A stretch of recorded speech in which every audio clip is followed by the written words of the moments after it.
दोस्तों, भारत अपनी रक्षा क्षमता को एक नए युग में ले जाने की तैयारी कर रहा है। सरकार की प्रस्तावित नई नीति डिफेंस एक्विजिशन प्रोसीजर 2026 यानी डीएपी 2026 मिनिस्ट्री ऑफ डिफेंस द्वारा तैयार की जा रही है। इस नीति का सबसे बड़ा उद्देश्य है भारत को स्वदेशी रक्षा तकनीक में आत्मनिर्भर और संप्रभु बनाना। डीएपी 2026 का मतलब सिर्फ भारत में हथियार बनाना नहीं है, बल्कि भारत में डिजाइन करना, विकसित करना और महत्वपूर्ण तकनीकों पर भारत का पूरा नियंत्रण सुनिश्चित करना है। अब तक भारत कई अहम रक्षा प्रणालियों के लिए विदेशों पर निर्भर रहा है, लेकिन डीएपी 2026 इस निर्भरता को कम करने की दिशा में बड़ा कदम है।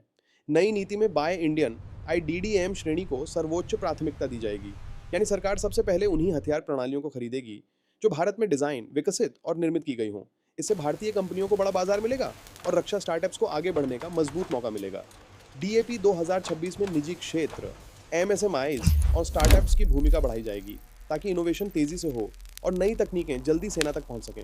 इसके साथ ही कुछ हथियार प्रणालियों के आयात पर सख्त नियंत्रण लगाया जाएगा ताकि घरेलू उत्पादन को बढ़ावा मिले और विदेशी निर्भरता घटे। नई नीति में भविष्य की युद्ध तकनीकों पर भी खास फोकस होगा, जैसे आर्टिफिशियल इंटेलिजेंस, ड्रोन और anti drone system, cyber warfare, space defence और स्वायत्त हथियार प्रणालियां।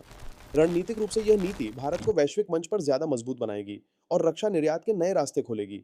निष्कर्ष के तौर पर कहा जाए तो डीएपी 2026 केवल एक खरीद नीति नहीं, बल्कि भारत को रक्षा तकनीक महाशक्ति बनाने की दिशा में एक निर्णायक कदम है। अगर आपको यह जानकारी उपयोगी लगी हो तो वीडियो को लाइक करें, चैनल को सब्सक्राइब करें और कमेंट में अपनी राय जरूर बताएं।